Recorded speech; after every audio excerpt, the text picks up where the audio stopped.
Veľmi vám prajem do života, aby ste zistili, že ste ľúbení a že ste dôležití, ale veľmi by som chcela, aby ste boli schopní otočiť túto optiku, aby ste sa naučili, že aj vy môžete, priam až musíte ľúbiť, aby ste mali plný a naplnený život.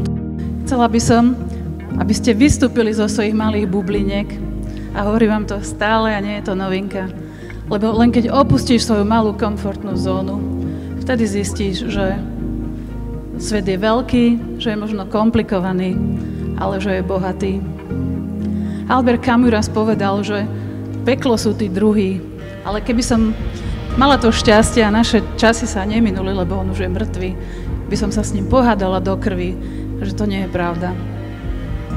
Peklo je, keď zostaneš uviaznutý vo svojom malom svete a prídeš o vzťahy, prídeš možno o trocha rizika a o nejaké tie rany, ale len keď sa spojíme, vtedy vieme žiť a byť krajší a lepší.